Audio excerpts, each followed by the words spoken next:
Fue científico, bueno, doctor en ciencias de materiales, con un postdoctorado en Estados Unidos, en un MBA también, y desde hace más de 20 años es Master Coach profesional, es director del Centro Transformar de la Universidad de SEADE, director de su propia consultora, autor de diversos libros, entre los cuales está este gran libro que salió el año pasado, que me encanta, que es Líderes Despiertos, y también, bueno, columnista de diversos medios, podcaster, y bueno, y hoy es un gustazo poder presentarlo y poder compartir con todos ustedes lo que nos va a mostrar Juan.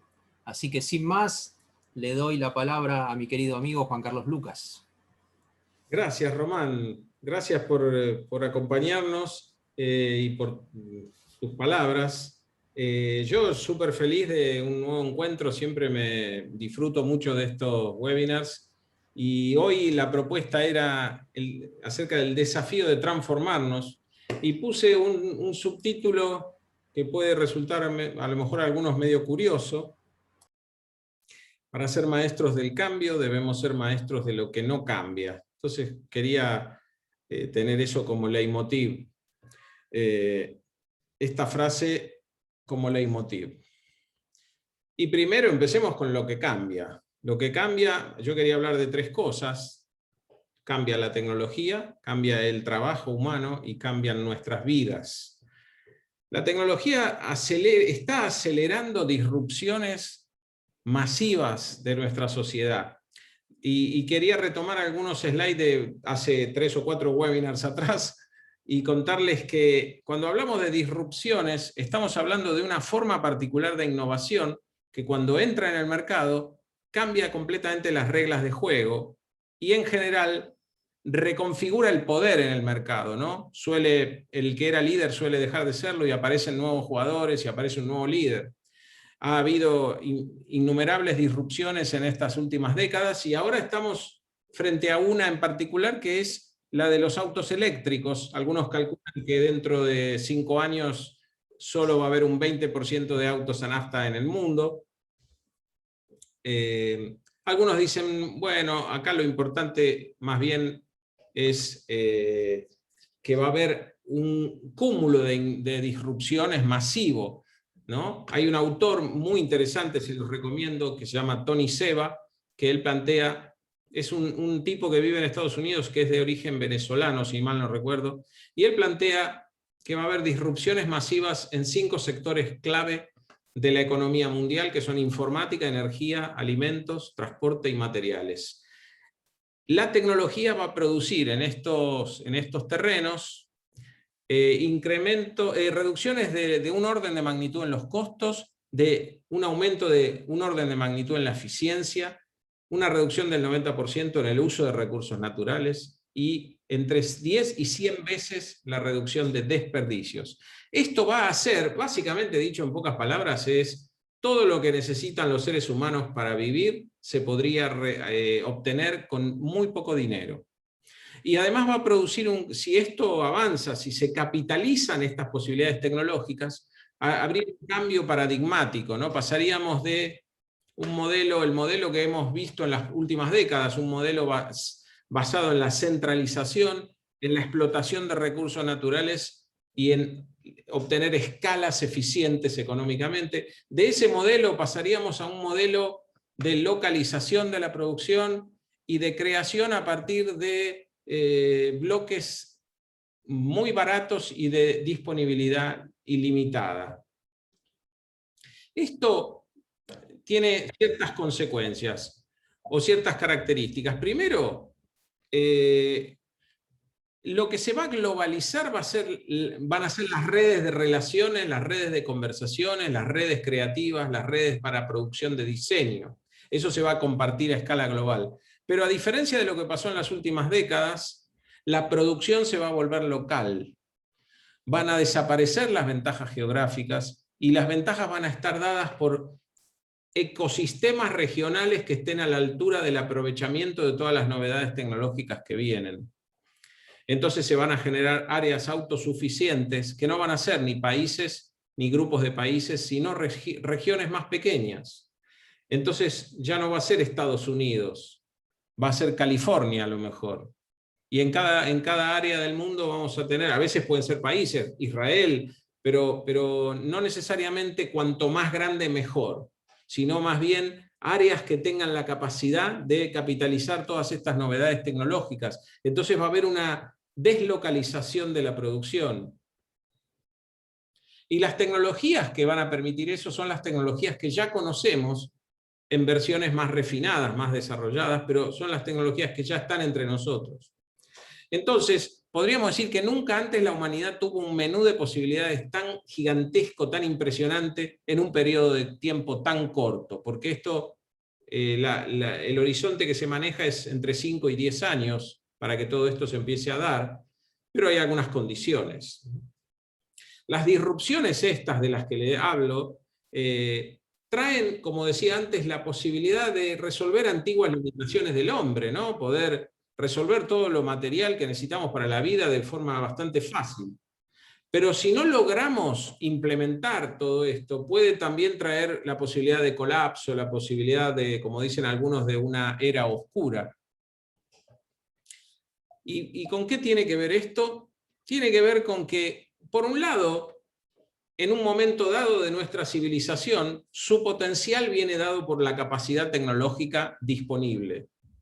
Pero que tengamos una capacidad tecnológica no determina el grado de desarrollo de esa potencialidad en la civilización, sino que va a depender de cómo se adaptan los sistemas organizativos. Y eso es un enorme trabajo de transformación que requiere líderes, requiere liderazgo.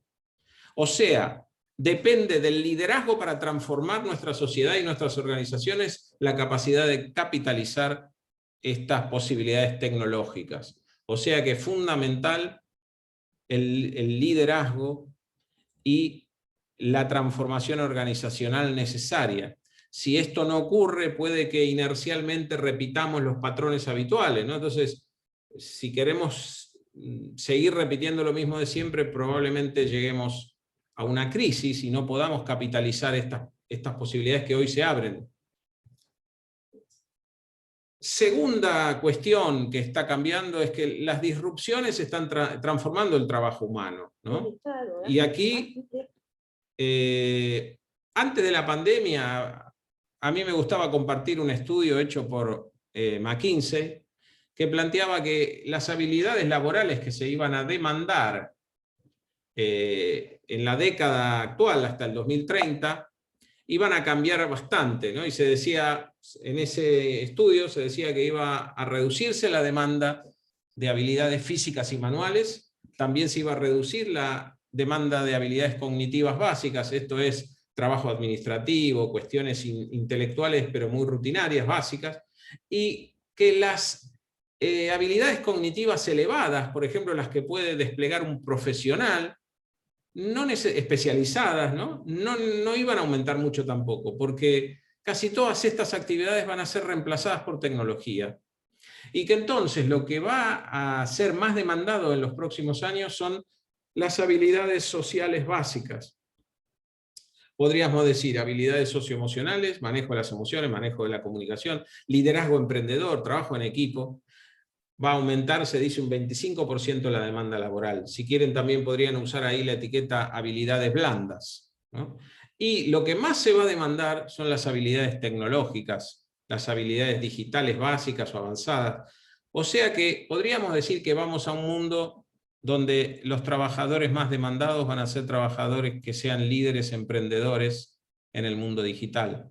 O sea que en algún sentido, el otro día escuchaba a alguien que decía, en rigor va a haber una humanización del trabajo, porque los aspectos más constitutivos de lo humano van a ser los únicos que van a quedar en pie y que van a ser valorados de un trabajador, porque todas las tareas rutinarias van a ser reemplazadas y hechas mejor por máquinas. Después de la pandemia apareció otro estudio que anduvo dando vueltas, a lo mejor alguno lo vio, de la revista The Economist, tendencias laborales para este año, y decían, el trabajo virtual va a ser la norma, no hay vuelta atrás, de hecho va a haber mucho desmantelamiento de oficinas, de hecho lo vemos en el microcentro en Buenos Aires, Y las casas se van a empezar a adaptar para el trabajo, ¿no? Una alumna mía se fue a vivir a México, manteniendo su empleo de Buenos Aires, y recaló en un hostel, y después se enteró que ese hostel era parte de una red de hostels con espacios de coworking. Entonces la persona trabajando como trabajador nómade digital puede ir recorriendo México de hostel en hostel, siempre con un adecuado servicio de coworking, ¿no? Ese tipo de cosas van a ser cada vez más frecuentes. Por otro lado, la productividad ya no va a depender tanto de la relación personal con un jefe controlador, y más bien va a tener que ver con plataformas digitales que van a ser la herramienta en la cual vuelco los avances, tengo el monitoreo de objetivos, etc. Obviamente, gran parte de la fuerza laboral va a ser reemplazada durante este año por estas tecnologías que antes mencionábamos, ¿no? En un horizonte más largo, inteligencia artificial, machine learning, realidad virtual, robótica, etc. Y la educación se va a volver híbrida, ¿no? Se va a buscar obtener lo mejor de los dos mundos, lo mejor de la presencialidad, dosificada eficientemente, y todas las ventajas de la virtualidad, ¿no? Las empresas están también ahorrando fortunas con todo esto, ¿no? Reduciendo las instalaciones de oficina, la necesidad de presencialidad, y de hecho hay muchas personas que han empezado a trabajar en lugares diferentes al donde están radicadas sus empresas, ¿no? Tercero, también cambia nuestra vida. Y la pregunta es si le encontraremos sentido a la vida después de los cambios, ¿no? Se dice que el estrés laboral, bueno, el estrés laboral efectivamente fue incluido hace poco tiempo en la lista de enfermedades de la Organización Mundial de la Salud. La depresión no para de aumentar. Algunos dicen que va a ser la primera causa de discapacidad para el 2030. Y claro, enfrentamos situaciones súper angustiantes que nos desafían. Por ejemplo, este cisne negro de la pandemia global, ¿no? Que quizás no estemos preparados tampoco anímicamente para enfrentar este desafío. Este mismo autor, Tony Seba, nos dice que no es solo una cuestión de disrupción masiva, también va a haber otras inestabilidades muy fuertes. La pandemia que mencionábamos es una, conflictos geopolíticos, desastres naturales, crisis financieras, son muy probables por la dinámica de distribución de poder que hay en el mundo hoy. Y él dice, y esto puede traer aparejada dos grandes perjuicios para la humanidad. Uno son las migraciones masivas y el otro las guerras. Esperemos no tener las guerras, pero las migraciones masivas ya las tenemos. A veces no tan masivas, pero estamos viendo cómo la gente empieza progresivamente, por dar un ejemplo, a abandonar las grandes ciudades. Es un fenómeno que está ocurriendo en distintos lugares del mundo. La gente abandona las grandes ciudades. O sea, enfrentamos un mundo difícil, un mundo desafiante, en el cual eventualmente nos va a costar dar sentido a nuestra vida frente a cambios tan masivos. Y entonces, bueno, esto es una selección de indicios acerca de lo que está cambiando de manera brutal en el mundo. Y ahora quería hablar y se me ocurrió introducir aquí la palabra sabiduría, creo que es adecuada para esto. Tenemos que desarrollar la sabiduría de trabajar en lo que no cambia. Y quería hablar de 4 cosas que no cambian. Y cuando digo no cambian, no me refiero a algo fortuito, sino que me refiero a que no cambian porque son constitutivas de nosotros como seres. La identidad va a ser importante siempre, el lenguaje también, las emociones también, y la conciencia. Entonces quería hablar un poco de cada una de ellas. Vivir en sociedad primero es tener una identidad. Esto es ineludible, por más que yo no me haga cargo. Entonces, una primer clave es: nuestra identidad no es lo que vendemos, no es lo que hacemos, no es lo que sabemos. Entonces vamos a ver a qué podríamos estar aludiendo cuando hablamos de identidad. Primero, podríamos decir que nuestra identidad es una oferta, es la oferta que somos. Y siempre somos una oferta, incluso aunque no nos lo propongamos. ¿Y por qué? Porque somos vistos como posibilidad, porque nuestra identidad, al menos como yo se las presento aquí, es lo que los demás ven en mí como posibilidad. Nuestra identidad es lo que los demás ven en nosotros como una posibilidad para ellos. Y obviamente que ser posibilidad es una valoración que hace la persona. Por ejemplo, mi cliente que dice, este tipo me puede ayudar, o este tipo es muy inteligente, o este tipo sabe lo que yo necesito hacer, o lo que sea. Lo ve como ve una posibilidad en lo que ve de mí.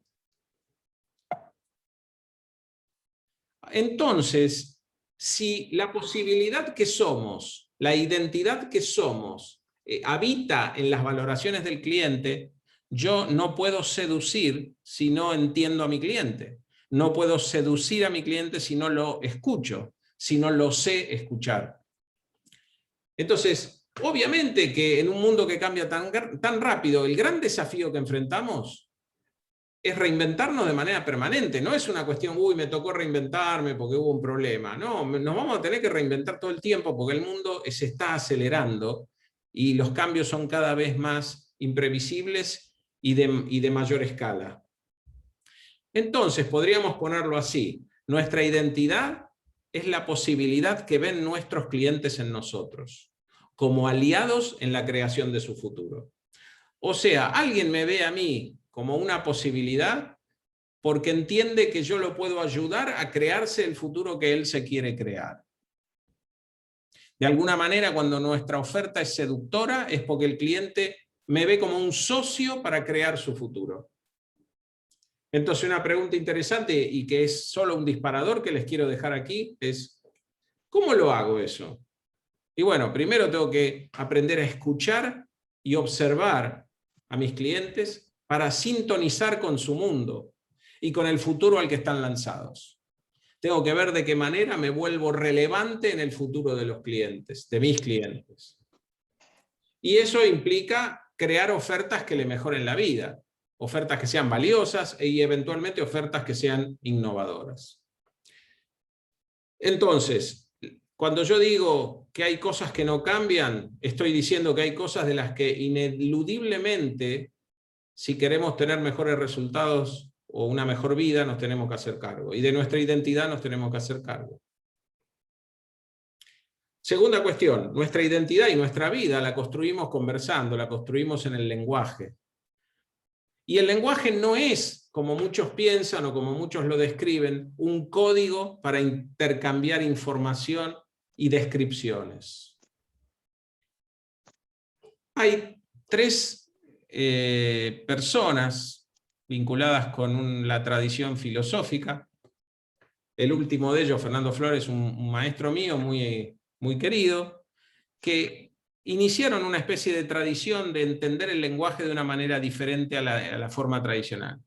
Esta gente empezó a plantear, el lenguaje no es un código de intercambio de descripciones o de información, el lenguaje es generativo, con el lenguaje creamos el mundo. Entonces John Austin escribió el primer libro esbozando la teoría que llamó teoría de actos de habla, ¿no? Diciendo, bueno, cuando conversamos, cuando hablamos, hacemos cosas, y voy a tratar de armar una taxonomía de qué cosas hacemos. Y eso fue refinándose y terminó en Fernando Flores como una disciplina de diseño, como una disciplina que puede utilizarse para diseño de futuro, para rediseño, para diagnóstico, mirando la calidad de las conversaciones humanas como espacio de mejora, de intervención, de creación. Y es una de las bases del coaching como disciplina. Por eso en la jerga del coaching a veces se dice, si nos faltan resultados, nos faltan conversaciones. Entonces una pregunta relevante es, ¿qué conversaciones faltan en tu vida para realizar tu propósito, para lograr lo que querés lograr? Entonces podríamos decir que el lenguaje es el espacio humano en el que exploramos el mundo, proyectamos el futuro y lo creamos. Entonces, de nuevo, ¿cómo lo hacemos? Lo hacemos cultivando dos grandes tipos de conversaciones. Conversaciones donde cultivamos formas de valorar el mundo, el futuro, las posibilidades con otros en conversaciones, intercambiando y sintonizando puntos de vista. Y un segundo tipo de conversaciones son conversaciones en las que coordinamos acciones. Nos comprometemos para hacer cosas. Y en la medida en que nos cumplimos mutuamente lo que nos prometemos, construimos confianza con otros y nos cuidamos mutuamente. Entonces, es en este espacio del lenguaje en el cual creamos nuestra vida y también nuestra identidad. Tercera cuestión que no cambia y de la que nos tenemos que hacer cargo es la centralidad que tienen las emociones. Las emociones son nuestros combustibles. Los estados de ánimo son nuestros combustibles, por ejemplo. Entonces, las emociones y los estados de ánimo no son experiencias que nublan la razón y que deben ser evitadas. Como verán, cada una de estas claves es por la negativa, ¿no? Superar una interpretación que no es poderosa, que no es efectiva para movernos en el mundo. Una forma de entender el fenómeno de los estados de ánimo es pensar en o traer una descripción de cómo somos como los seres humanos, ¿no? Y decía Heidegger, el filósofo, que los seres humanos somos seres arrojados en el presente hacia el futuro, y que en nosotros y en nuestro momento actual, en un dado momento, coexisten, conviven de alguna manera el pasado, el presente y el futuro. El pasado aparece en nosotros como predisposiciones culturales. Provenimos de una dada tradición, tenemos ciertas narrativas compartidas, prácticas compartidas, etc. En el presente estamos comprometidos con acciones, estamos comprometidos con otros, les prometemos cosas, nos prometen, tenemos dificultades, insatisfacciones, situaciones de quiebres. Y el futuro está en nuestro presente como nuestra manera de atisbar posibilidades futuras. Ahora, en este contexto, los estados de ánimo son expresiones emocionales que podríamos decir provienen de la comunidad a la que pertenecemos en primera instancia. Por eso, cuando ustedes van a una empresa, por ejemplo, o a una organización cualquiera, vieron que eventualmente ustedes dicen, acá hay cosas que se pueden hacer, que son posibles, que fluyen fácilmente, y después van a otra organización y dicen, acá lo que en la otra es natural y fácil, acá no pasaría nunca en la vida. Y eso tiene en gran medida que ver con los estados de ánimo dominantes. Si en una organización hay un estado de ánimo dominante de resignación, hay cosas que no van a pasar. La persona resignada se cuenta el cuento de que nada va a cambiar, no vale la pena hacer el intento. Y en otra organización a lo mejor hay un estado de ánimo de ambición. Entonces la gente dice, hay muchas cosas que son factibles, que son posibles, que podemos realizar, hagámoslo, vamos por eso, ¿no? Entonces,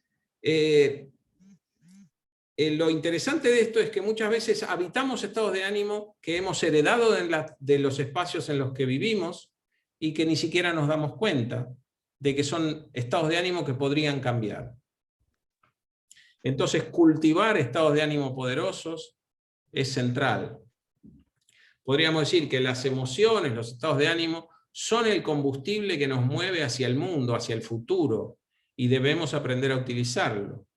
Debemos volvernos competentes, volvernos fuertes a nivel de nuestras emociones, porque es lo que nos impulsa hacia el futuro. ¿Cómo lo hacemos? Primero tenemos que enriquecer, profundizar nuestra capacidad de comprender el mundo emocional, de discriminar las emociones. Cuanto más capacidad tengamos de nombrar las experiencias emocionales, más capacidad vamos a tener de intervenir con ellas. Y en segundo lugar, dos grandes capacidades fundamentales: aprender a navegar tormentas emocionales. Cuando me refiero a esto, me refiero a emociones aflictivas, por ejemplo, enojos, o miedo, etc. Aprender a ser competente en esto. Y en segundo lugar, aprender a articular estados de ánimo poderosos, cultivar estados de ánimo que nos impulsen hacia el futuro en lugar de estados de ánimo que nos detengan. Por último, más allá de todo, está indestructible nuestra conciencia, que tampoco cambia. Entonces, la plenitud de nuestra vida no tiene que ver con tener riquezas o con sostener ciertas creencias o dogmas. ¿Y qué quiero decir con esto? A mí me gusta siempre describirlo apelando a lo que dice este maestro espiritual, Gurdjieff, que dice que el ser humano, el desarrollo espiritual del ser humano es el desarrollo de su conciencia. Y que eso es bastante difícil para el hombre porque está la mayor parte del tiempo dormido. Y cuando Gurdjieff dice esto, se refiere a que estamos mayormente distraídos, o sea, estamos ausentes de nuestra situación presente. Yo a veces doy el ejemplo de alguien que hace un break para comer un sándwich que le gusta mucho y de golpe se distrae pensando cosas y cuando se da cuenta se comió el sándwich sin darse cuenta. O sea, estuvo ausente de lo que estaba ocurriendo en ese momento, que era el hecho de estar comiendo ese sándwich que tanto le gustaba. Entonces, hay estudios que dicen que una persona común está en la mitad de su tiempo distraída. Y lo que dice Gurdjieff, muy interesante, él dice que cuando el ser humano está distraído, cuando está dormido, vive una vida mecánica, porque vive lo que sus hábitos la arrastran a vivir. Los hábitos que surgen en piloto automático son los que comandan su vida. De alguna manera es como la ratita que está en la ruedita y bueno, está impulsada a reproducir lo mismo que hace siempre porque ya está habituado a hacerlo. Y Gurdjieff dice, bueno, eso se puede cambiar. El ser humano puede desarrollar su conciencia, su capacidad de estar atento, de estar presente, y se puede trabajar. Hay prácticas espirituales. Y también Gurdjieff dice, bueno, y si no trabaja, el hombre, bueno, eventualmente va a recibir choques. Y esos choques pueden ser chicos o grandes, son simplemente situaciones que me sacan de mi piloto automático. Ahora, cuanto más grande es esa situación, cuanto más dramática, por ejemplo, sufro un accidente, estoy al borde de la muerte y me salvo. En general, cuando pasa eso, las personas hacen replanteos muy grandes de su vida.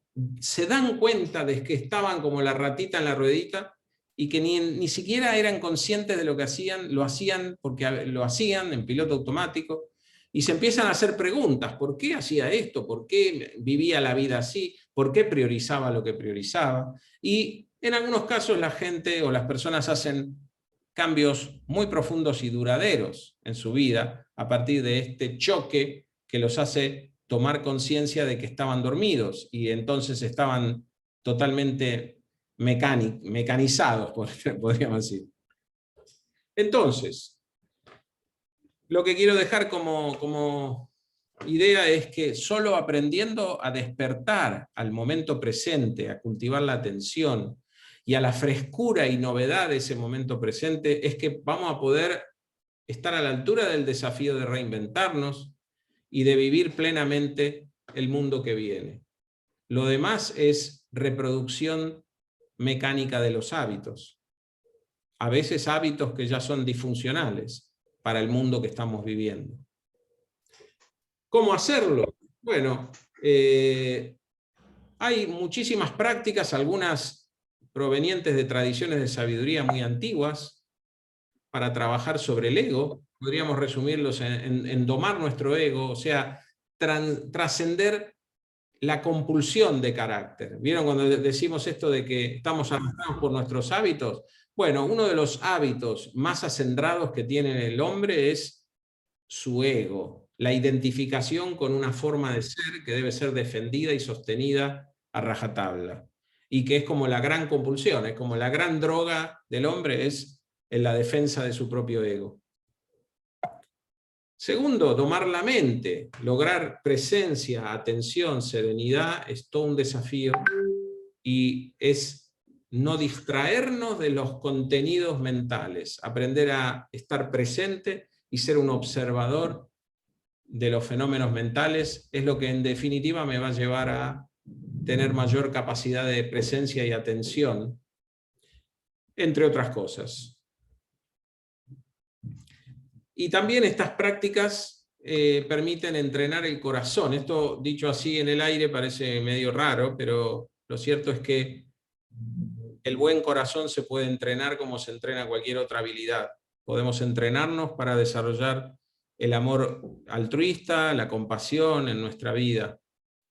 Y lo interesante o lo más desconcertante para quien no está familiarizado con esto es que estas prácticas de las tradiciones espirituales hoy están muy corroboradas científicamente. Esto después, si quieren, podemos conversarlo, pero en algún webinar lo hemos conversado. Hace ya 30 años que hay muy fructíferas investigaciones a partir de encuentros entre monjes y científicos, ¿no? Que han permitido corroborar no solo el impacto que la meditación tiene en el sistema nervioso mientras meditamos, sino también el establecimiento de rasgos alterados en la personalidad como producto de la meditación y de manera permanente en nuestra vida, como la serenidad, la ecuanimidad, el amor compasivo, como rasgos permanentes en nuestra vida después de un entrenamiento lo suficientemente prolongado.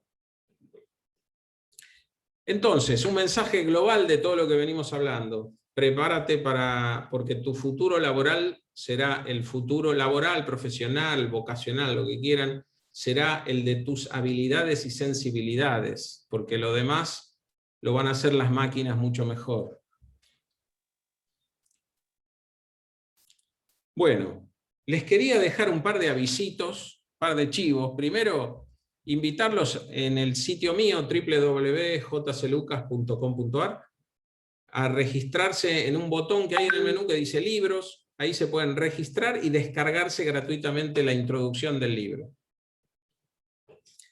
Por otro lado, invitarlos a mi podcast, Líderes Despiertos. Lo pueden encontrar en diversas plataformas. Spotify es la más popular, creo.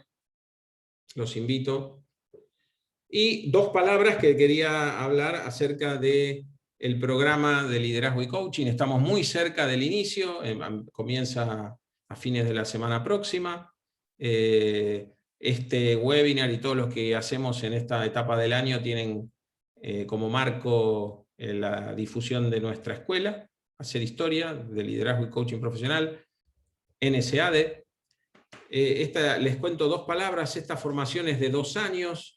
El primer año se trabaja sobre las habilidades que tienen más que ver con el desarrollo interior en el primer semestre, y en el segundo semestre más las de liderazgo, innovación, reinvención, etc. O sea, de mucho impacto personal. Después, a lo mejor, si hay alguien de la formación, puede contar su experiencia. Y el segundo año es entrenarse en una disciplina de coaching profesional que nosotros llamamos, yo la llamo integral, porque se basa en nuestro modelo, que es el que está en el libro Líderes Despiertos, y que busca una visión integral del desarrollo del potencial humano. También los participantes tienen acceso a una plataforma en línea en la cual yo desarrollé todos los contenidos de lo que hago en cursos asincrónicos, con los cuales pueden reforzar todo lo que se trabaja en los seminarios, profundizando la comprensión de distinciones y cosas, acudiendo a todos estos cursos en línea. Bien, y por último, una oferta a los participantes de este webinar. Como oferta especial les quería dejar la posibilidad de que puedan tener un 10% de reducción del arancel con el pago en cuotas, compatible con el pago en cuotas, y los que quieran pueden dejar su mail directamente en el chat para contactarse con Emanuel, etc. Bueno, dicho esto, les quería agradecer, invitarlos a mi sitio para lo que quieran